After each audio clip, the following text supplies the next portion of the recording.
1 kilo chicken clean பண்ணி எடுத்துருக்கேன். அதில் பார்த்தீங்கன்னா 1.5 ஸ்பூன் அளவுக்கு இஞ்சி பூண்டு பேஸ்ட், 2 பச்சை மிளகாய், 1 கையளவுக்கு புதினா மல்லித்தலை 2 சேர்த்து போட்டிருக்கேன். அடுத்து தயிர், ஒரு 3 ஸ்பூனு மிளகாத்தூள், 1.5 ஸ்பூன் மிளகாத்தூள், 2 ஸ்பூன் அளவுக்கு மல்லித்தூள் சேர்த்துக்கலாம். கரம் மசாலா 1/2 ஸ்பூன், கூடவே 2 தக்காளி சேர்த்துருவோம். அடுத்து 2 வெங்காயத்தை இந்த மாதிரி வறுத்து வச்சுருக்கேன், அதையும் சேர்த்துடலாம். நல்லா மொறு இது போல் நல்லா வறுத்து எடுத்து வச்சுக்கணும்.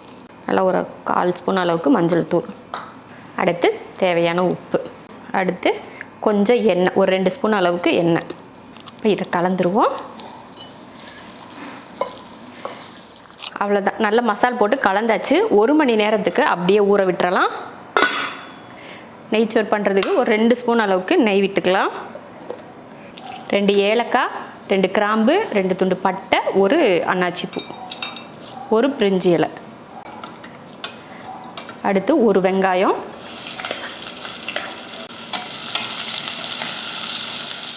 வெங்காயம் பாருங்கள் நல்லா வதங்கிருச்சு. இந்த டைமில் 1/2 ஸ்பூன் அளவுக்கு இஞ்சி பூண்டு பேஸ்ட்.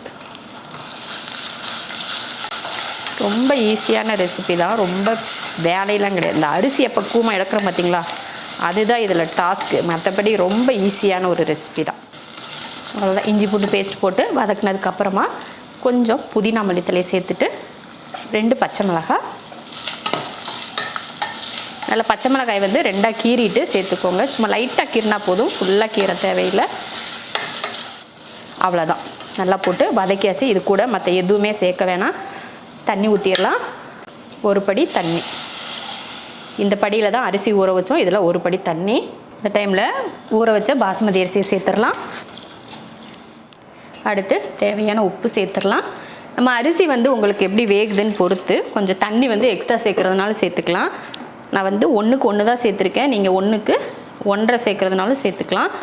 அவ்வளோதான், பார்த்துக்கோங்க. நல்லா கொதிக்க விட்டு குக்கர் மூடி போட்டுடலாம். இப்போது 1 விசில் விட்டு ஆஃப் பண்ணிக்கலாம். சிக்கன் ஊற வச்சு 1 மணி நேரம் ஆயிடுச்சு. இப்போ நம்ம வெங்காயம் பொரிச்ச எண்ணெயவே ஊற்றிக்கலாம். இந்த எண்ணெயில் தான் வெங்காயம் வறுத்தெடுத்தேன், அப்படியே அதையே சேர்த்துக்கிட்டு ஒரு 2 கரண்டி அளவுக்கு எண்ணெய் ஊற்றிருக்கேன். 1/2 ஸ்பூன் சீரகம், 3 கிராம்பு, 3 ஏலக்காய், 2 துண்டு பட்டை போட்டுடலாம். இது கூட வேறு எதுவுமே நம்ம சேர்க்க போகிறது கிடையாது.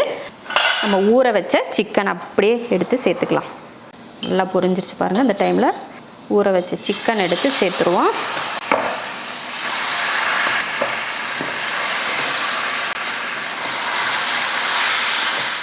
அவ்வளோதான், போட்டாச்சு. இப்போ என்ன பண்ண போகிறோம், அப்படியே மூடி வச்சிடறோம். ஒரு 5 நிமிஷத்துக்கு அப்படியே இருக்கட்டும். நல்லா ஸ்டீம் இறங்கிருச்சு, எடுத்து பார்க்கலாம்.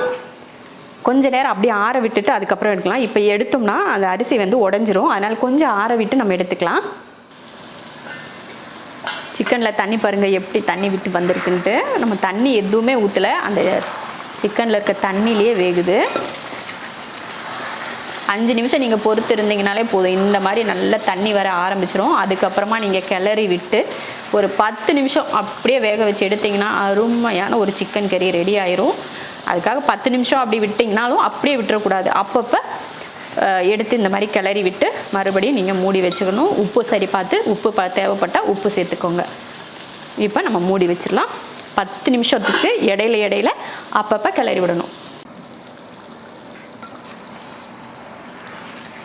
அவ்வளோதான் பாருங்கள், 10 நிமிஷத்தில் எல்லாம் அப்படியே கிரேவி சூப்பராக ரெடியாகி கறியும் நல்லா சாஃப்டாக வெந்து வந்துடுச்சு. அவ்வளோதான், இப்போ அடுப்பு ஆஃப் பண்ணிக்கலாம். ஹைதராபாத் சிக்கன் கிரேவியும் நல்ல நெய்ச்சோறு பாருங்கள், ஒரு அரிசி கூட உடையலை, அப்படியே முழுசாக அப்படியே குச்சியாக இருக்குது பாருங்கள். இந்த மாதிரி நெய்ச்சோறு நம்ம தண்ணியோட பக்குவம் எந்த அளவுக்கு ஊற்றுறோமோ அதை பொறுத்து தான் அரிசி உடையாமல் இருக்கும். நம்ம இன்றைக்கி ரொம்ப அருமையான ஒரு சமையல் செஞ்சோம். அதாவது நெய்ச்சோறும் இந்த சிக்கன் கிரேவியும் ரொம்ப அருமையாக இருக்கும். நெய்ச்சோறுக்கு சிக்கன் கிரேவி, மட்டன் கிரேவி, இல்லை காளான், இந்த மாதிரி தால், இது மாதிரி எது செஞ்சாலுமே ரொம்ப நல்லாயிருக்கும்.